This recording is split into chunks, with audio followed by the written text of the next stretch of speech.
সাক্ষ্য দেওয়া এবং জেরা আনুষ্ঠানিকভাবে শেষ হয়েছে এবং আমি আদালতের কাছে আসলে ন্যায় বিচার প্রত্যাশা করেছি এবং যারা আসামি তাদের যাতে কঠোর শাস্তি প্রদান করা হয় এবং এটা অবশ্যই এটা মানবতা বিরোধী অপরাধ হয়েছে। শুধু বাংলাদেশের ইতিহাসে না, পৃথিবীর ইতিহাসে এই অপরাধ, এই মানবতা বিরোধী অপরাধ গণহত্যার ইতিহাসে লেখা হয়ে থাকবে। এবং এই মামলায় এখন পর্যন্ত এটা ব্যক্তি হিসেবে শেখ হাসিনাকে আসামি করে এই মামলা চলমান আছে বা বিচারটা হয়তো আসবে, কিন্তু আমি মনে করি যে এটা শুধু ব্যক্তির সংগঠিত অপরাধ নয়, বরং এটা রাজনৈতিক অপরাধ। ফলে দল হিসেবে আওয়ামী লীগকে বিচারের আওতায় আনা উচিত। ট্রাইব্যুনালের শেষ সুযোগ আছে, আমরা ট্রাইব্যুনালের কাছে আবেদন জানাবো। ট্রাইব্যুনালের কাছে এখন যথেষ্ট তথ্য প্রমাণ এসেছে এবং শেখ হাসিনা যেহেতু দলীয় প্রধান এবং রাজনৈতিকভাবে ক্ষমতা নিরঙ্কুশ করতে, ক্ষমতায় টিকে থাকতে জনগণের বিরুদ্ধে গিয়ে তাকে জনগণকে হত্যার সিদ্ধান্ত তিনি নিয়েছিলেন, জনগণ প্রতিরোধ করে তাকে উৎখাত করেছিল।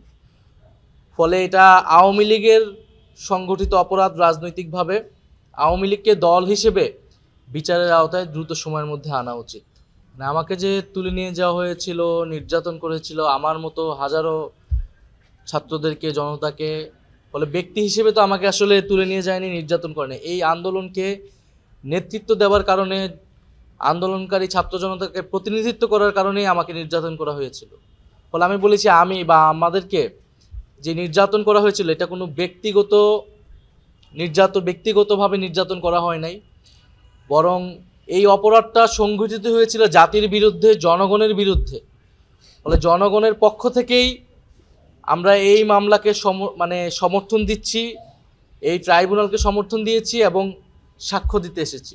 ফলে ব্যক্তিগতভাবে মামলা করা না করার বিষয়, সেই বিষয়ে আমি বলেছি। আমার গুমের বিষয়ে আমি অভিযোগ দাখিল করেছি পুরো ঘটনার বিষয়ে, এবং ট্রাইব্যুনাল গুমের যেই ঘটনাগুলো সেগুলোকেও দ্রুত বিচারের আওতায় আনবে, সেটা আমাদের প্রত্যাশা থাকবে।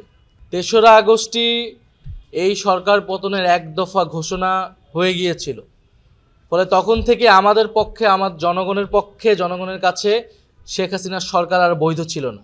আমরা নতুন সরকার গঠনের প্রস্তুতি নিচ্ছিলাম, কারণ এই সরকারকে আমরা রাজনৈতিকভাবে আমরা মেনে নিচ্ছিলাম না এবং আমরা উৎখাতের ঘোষণা দিয়েছিলাম।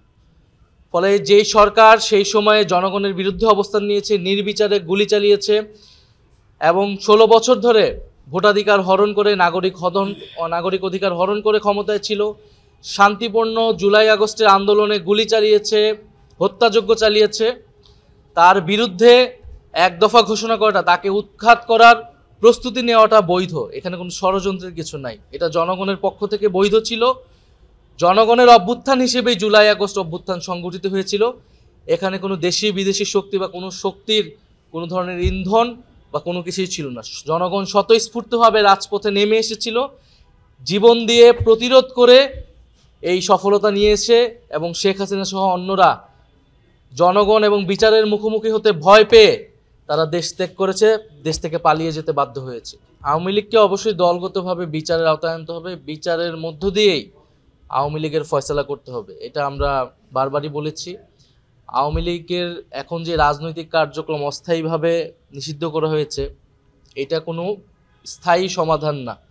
আওয়ামী লীগকে বিচারের আওতায় এনেই তাকে যদি আমরা নিষিদ্ধ করতে পারি, এবং শুধু আওয়ামী লীগ নয়, আওয়ামী লীগের সাথে যারা ফ্যাসিবাদের দোসর ছিল তাদের সবাইকে আসলে বিচারের আওতায় এনে এর রাজনৈতিক এবং আইনগতভাবে এর সমাধান করতে হবে। এটা আমি বলেছি সঠিক সিদ্ধান্ত, এটা আমি বলছি এটা অস্থায়ী।